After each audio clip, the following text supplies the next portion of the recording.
Matagal na namin inambisyon magkaroon ng pelikulang kagaya nito.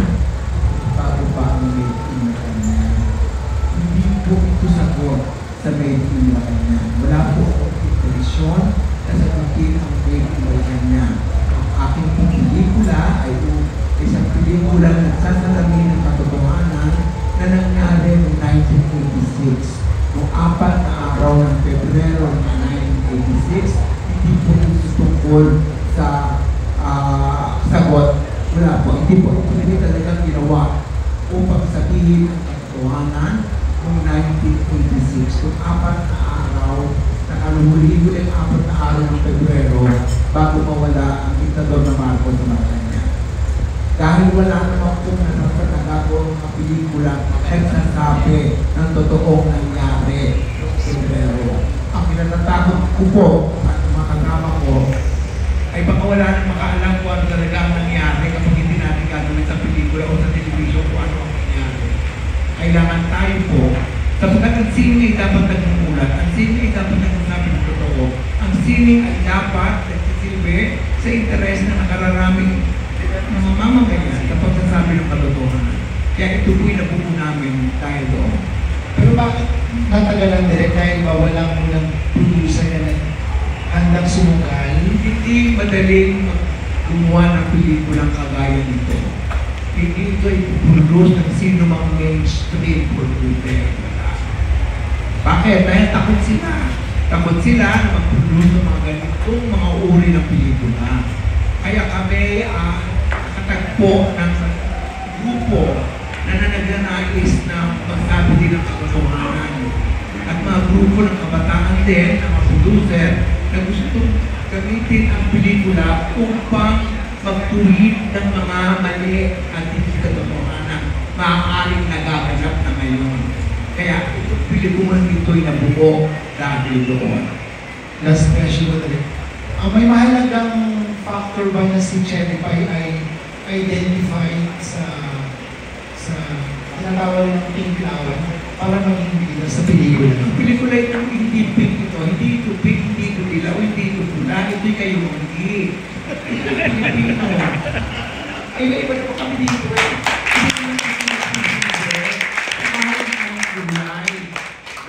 Nagsasabi ng katotohanan na nangyari noong 1986. Itong pelikulang ito ay hindi nagsasabi ng anumang masama laban sa kasulukoy administrasyon. Wala. Hindi ito nagsasabi ng anumang sama na nakaraang administrasyon. Wala. At sinasabi lamang ng pelikulang ito ay kung ano ang totoong nangyari noong 1986 sa vista ng isang simpleng pamilya. Yun lamang ang sinasabi ito. Wala kaming kulay-kulay. Ako rainbow. Correct? Alam mo pala, pinapaaral na naman sila mag-laya, diba? Kaya mas magandang ilinaw yung ganyan. Kaya ang sinasabi ko, rainbow po. Ako po, rainbow ang kulay ko. Iba rin po dito, rainbow siguro. Pero hindi ko alam.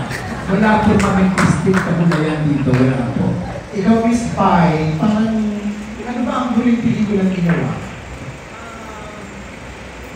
Hindi ko na naman. Pedal. Sorry. Yung nanalo sa Shanghai with Paolo Villanana. Pauwi na. Oh, sorry. Pedal kasi yung international title niya. Tapos pauwi na yung sa local title. Sorry, may dadagdag lang po si Direk Joel. Ay, hindi ko nasagot bakit pinuha si Cherry Pie. Dahil namusay siyang artista. Naman! Maraming akong ginawa ang si Cherry Pie ng artista. Baka nakalimutan niyo sa katapunan pelikula. Ako, unang-unang bigay sa kanang Asian Award for Best Actress. Belinda. Yes, sakay. So yun yung huling pelikula ko. 2000 ano yun? 2007. So, bakit natagalan bago ako gumawa ng pelikula? Hindi na po ako masyado hindi na pa, maybe as an artist, di ba, dumadating sa punto na talagang lalo na ako and focusing on taking care of my son. Unang-una, maraming proyekto na magaganda. Alam niyo naman na nag-i-evolve na ngayon. So maraming proyekto proyekto maganda na ginagawa sa telebisyon as content. So, medyo dun ako natuon. Sa pelikula, siguro dumating sa punto that I really would like to make a film that's significant, that's really worth my time as an artist. Yung gano'n. Tapos sa dami na nga at sa tagal ko na sa industriya, bilang actress, gusto mo ng isang role na I'm sorry yan. Ayan, yun. So ito, dumating ito, it was the peligro. First of all, I'm very excited to work with Direk Joel Lamangan na mention niya. Ang kauna-una ng award ko po ay pinili Direk Joel Lamangan sa Asian Television Awards yung sa pelikula ni Linda. It's a movie for J.A. Yung at the time, diba yung text? Yes. Tapos, yung material, I think it is also important as an artist, lalo na sa panahon ngayon, na makagawa ng isang pelikula. Hindi lang, I mean, to make a movie, diba? We're not only there to entertain, but we're also there to inspire, diba? Na makapag-move, encourage ng mga tao. So I think it's very important na ngayon magsabi ng katotohanan, especially for the youth of our country. Kasi sila yung dapat nakakaalam kung ano yung pinagmulan natin, ano ang ipinaglaban ng maraming tao noon para makamit ang alagaan, ang kalayaan na meron tayo ngayon.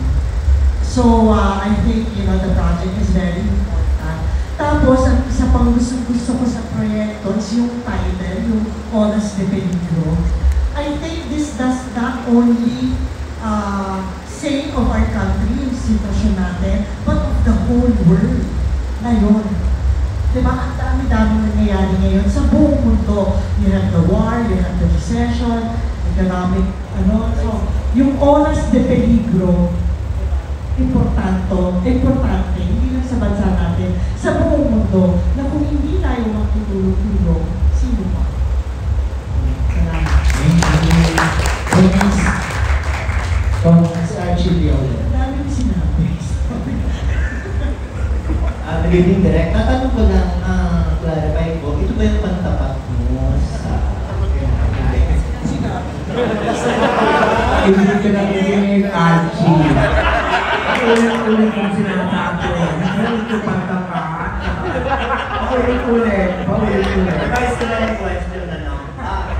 Sulas de Peligro, time of peligro or time danger, do you believe that we still, despite na nangyari sa demokrasya natin, na papalit tayo ng gobyerno, we still believe in dangerous times?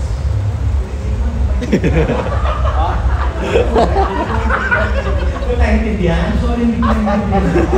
Kino-cover mo nga mo yan eh. Sige, ganito. Sa kabila ng nangyari na sa demokrasya natin, nagpapalit-palit tayo ng gobyerno, we still believe that we still live in dangerous times. Oo. Hindi mo ba nararamdaman?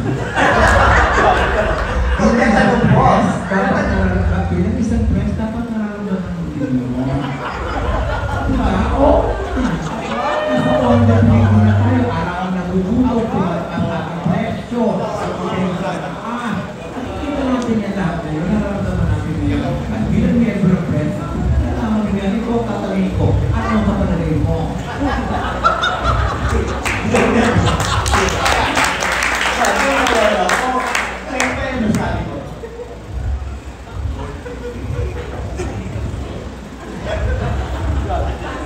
Mr. Archie, paulit-ulit. Hindi nga, nasa oras de peligro tayo ngayon. Dahil ang dami-dami nangyayari. Yun nga yung sinasabi ko, di ba? Hindi lang sa atin, sa buong mundo. Tumataas ang bilihin, ang ating kalayaan, nanganganib, ang katotohanan na babago. Marami kasi sinungalingan na nangyayari. May war, di ba? May recession. Mahirap ang buhay. So, almost de peligro. Nararamdaman ko. Nararamdaman lalo na.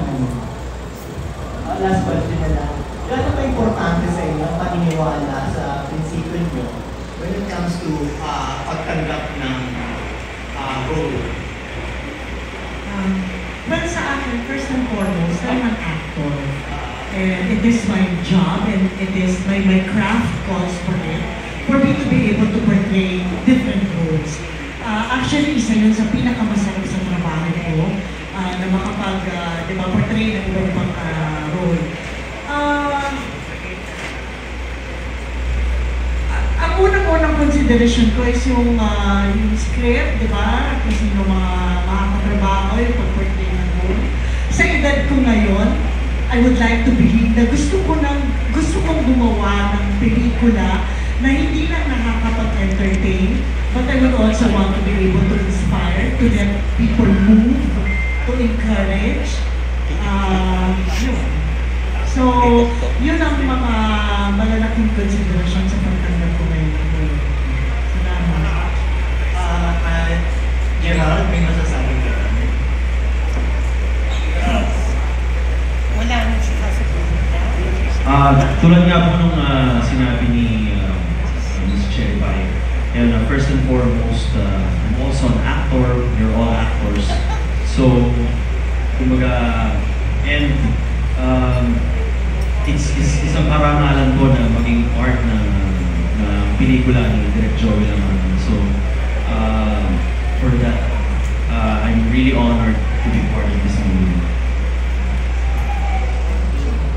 Ako naman, tanong muna nga sa producers natin. Kasi sinabi nga ni Direk Joel, mahirap kumanap ng pag-produce ng ganitong klase ng pelikula. Maraming natatakot na bakit nanakas kayo na kumbaga ito o gawin ang pelikula nito. Salamat at sa pananakot, kung matatakot tayo, wala nang mangyayari sa atin. So panahon nito, sa oras ni peligro, panahon ng takot, panahon ng uncertainty, pero dapat ipaglaban natin ang katotohanan, ipaglaban natin kung ang tama at mali. Siguro yun ang aming yun ang lumalaban o yun ang bumubuhay sa amin.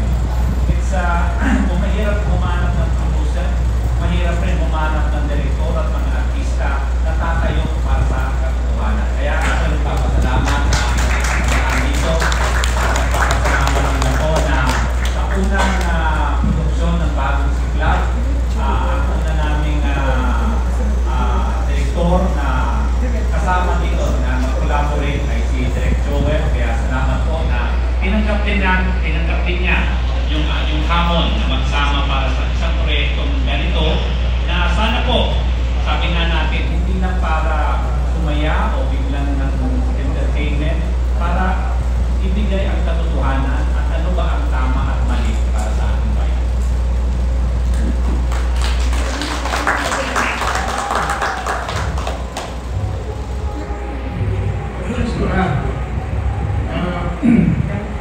May kasabihan, kung hindi kami, sino ba? Kung hindi ngayon, kailan ba? At wala naman kasi dapat tinatakot ng mga tao kung katotohanan ng pinakwento. At itong pelikulang ito ay para sa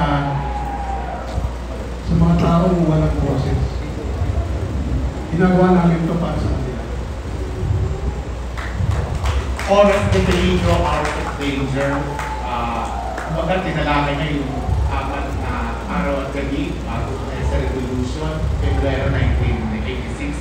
Parang gusto ko lang malaman yung ibang mga artista kasi nakapagsalita na si Cherry Pie. Ano sa pagkakaalam nila yung katotohanan ng kasaysayan ng February 1986? Ano yung sa pagkakaalam nila? Sino ba ang siguro muna?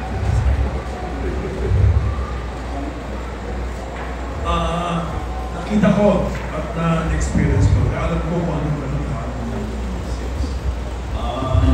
Kaya natutuwa ako para nga mapasana ko dito. Kasi ipapakita ko kung ano ang katotohanan. May game?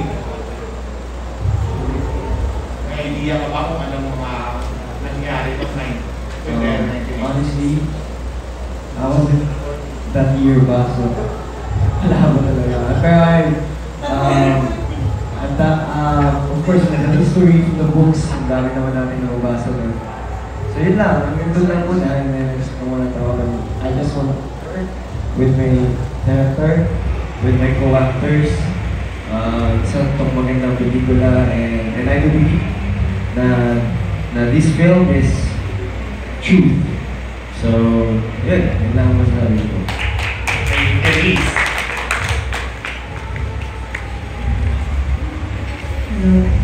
Ako rin po, even if I wasn't born during 1986, hindi rin maiiwasan na, lalo na ngayon sa generation po namin ng mga Gen Z, hindi maiiwasan na buhayin ang history dati. Dahil hindi porket bata lang kami, ay nakakalimutan din namin yung nangyari noon. Dahil thankfully, sa mga pelikula, sa mga footages, sa mga testimonies mula sa mga tao during that time, ay nalalaman pa rin namin. Dahil lalo na ngayon na ang information ay mas madali makakuha kung ano yung factual at totoo. Talaga nalalaman mo talaga namin. So it's not an excuse for us not to know what happened before, because there are so many sources for us to know. So yes po, I do know what happened.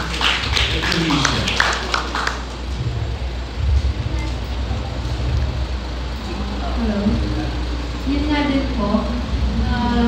We were not born that time, but since there are so many happenings and events that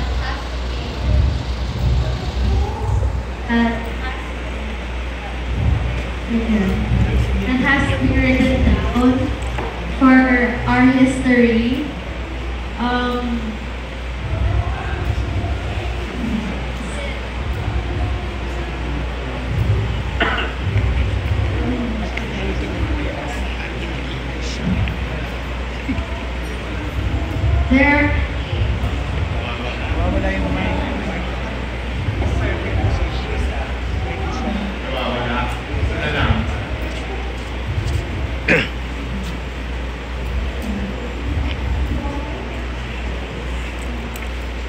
Hello.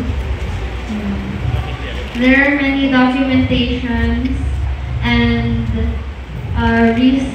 researches and lessons that schools have taught us as well. So we have been enlightened, even though that was a very long time ago. We still had some information about it. So, yun din po. We know what happened before, and from the information we had, we knew the mistakes and the good things that happened before. So, yeah. Ako po, sir, I invoke my right for self-incrimination. Joke lang. Attorney, tama po. Joke lang. Bale, hindi pa po ako pinapanganak din nung time na yon. But it's great na meron po tayong ganitong pelikula na tulad nga na sinabi ni Direk Joel, na depiction ng mga true events sa punto de vista po ng isang ordinaryong Pilipino nung panahon po ng 1986. So, abangan po nila itong pelikulang ito. Sigurado na marami pong mamumulat at hopefully ma-move namin ang mga manonood through this movie. May matagal na mulat at matagal na hindi ka nilalaban ng katotohanan, ang Bisaya. 20 years old ako noon, noong 1986. No? At naaalala ko pa, nakasama ko ang mga tangke sa EDSA. Kaya meron akong very strong narrative about EDSA, about martial law. Kaya natutuwa ako na sa labanan ng mga naratibo ay yung mga producers, katulad ng Bagong Siklab, na lumalaban para ang narrative na katotohanan ay ma-share natin sa marami. Kasi binubura sa libro, kinuhuli, nilirenta, pinapatay, kinugulong. Diba? Napakagandang vehikulo ng sining para maipakita natin ang ating katotohanan. At sana nga, tangkilikin natin kasi ang pelikulang Oras de Peligro, bagamat nangyari noong 1986, magpahanggang ngayon ay nangyayari pa rin. At kung gusto nating maalis sa Oras de Peligro, baka kailangan muna nating banggain ang iba pang mga naratibo at hopefully sa pelikulang ito ay mailalabas natin yan. Kaya salamat Direk Joel sa producer at sa mga kapwa ko. I'm sure ang ganda-ganda ng movie namin. Bongga to, grabe. Grabe. So, box office sana. Sana pilitin mo dahil it is made in the Philippines. Kayo doon, kayo sa mga paboritong actress, Direk Joel. Hi po, yes. Thank you. Pag panahon na hindi rin ako pinapanganak, pero privileged ako na makapag-aral sa isang magandang pamantasan, which is UP. At doon nakita ko both sides of the story. Pero mas nakita ko rin kung paano sa mga pelikula, like Sister Stalael, nandun naman yun. So, meron tayong mga pelikula and hopefully ito ay maging klasiko din sa susunod na mga panahon. And meron din tayong, sana, huwag natin kalimutan, meron tayong Bantayog ng Mga Bayani. Nandun din ang mga kwento ng mga martir noong panahon ng martial law. So, ayun, maraming kwento, maraming witness, at hindi natin hahayaang matapon lang ang history na yun. So we will never again, never forget. Pinanganak po ako noong 1972. So 13 po ako noong 1986. Maraming, di ba sa panahon ngayon na naririnig mo yung fake news, ang dami nagsasabi martial law was the best time in our history. Sabi ko, sa anong planeta nangyari yun? Kasi my parents were very active in the protest movement. When I was 10 years old, inupo ako ng nanay ko, anak, pag hinuli kami ng tatay mo, may perang nakatago sa likod ng cabinet. Tawagan mo si Tito ganyan, si Tito ganon, sila mag-aalaga sa'yo.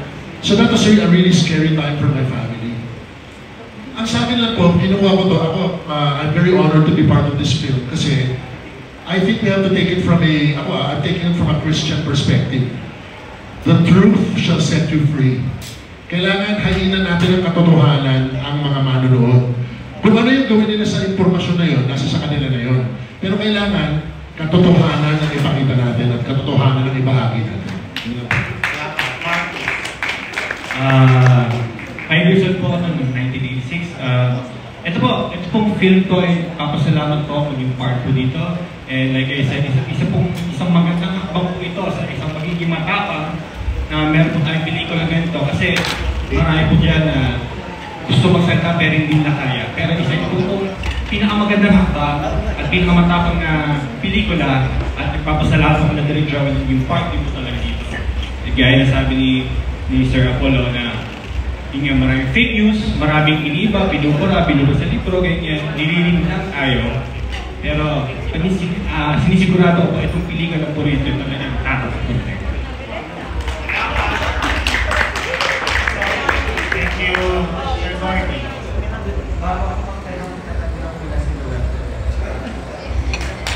Salamat. Puso-puso ko yung sinasabi ng mga kamang buwan. Kaya masabihan kayo na, yung mga gumagawa niyo ng pelikula, or yung paggawa niyo ng pelikula, kasama na ng So wala kang sabihin na kaya kami gumagawa na bumubol kami. Hindi kami na-stagnate. Nagbubukol kami upang ipakita ang katotohanan sa ating kapwa Pilipino. At maklaseng bukol. Nakapagbubukol ka lang kapag wala ng problema, kapag nabayaran nila ang utang, kinikilala ang kapangyarihan, ang ginawa nila hindi kagandahan sa ating bayan. Kapag pinumpisahan na nilang kilalanin, sa kapag tayo makakapagbukol. Paano yung makakapagbukol kung mga walang kasalanan na preso? Dahil ay hindi na preso dahil kapangyarihan sila. Samantalang mga hindi makapangyarihan, na progreso. Makapagpupukon ka lang kapag talagang sinagot nila ang mga katanungan na naroon at nilapit sa kanila at sinagot nila ng mahusay at nag-sorry sila sa taong bayan sa ginawa nila sa ating bayan. Ito, ako ang nagpupukon. Sasabi ako ng katotohanan na nangyari na gusto nilang panitan.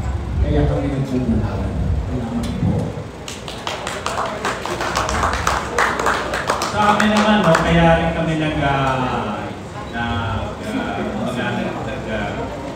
lumabas at gumawa ng pelikulang ito.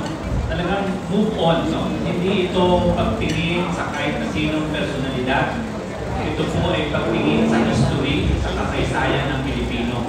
So, ano pa ang pinakamagandang pagsabi ng kasaysayan kung hindi ang katotohanan? No? Marami tayong mga nakitang pelikula, panahon ng Espanyol, panahon ng Amerikano, ng Hapon. History po yan. Pero sabihin po natin ang katotohanan. Kaya kami po, babalik po kami sa 1986, not to go against anybody, but sabi ko nga, sabihin ang katotohanan. Move on, move forward. We cannot move on with fake news, with lies. No? Makaka-move on lang tayo pag mayroong katotohanan. At yun po ginagawa po natin. So, salamat po sa inyong lahat. Siguro, dagdag ko na, medyo pasayahin lang natin.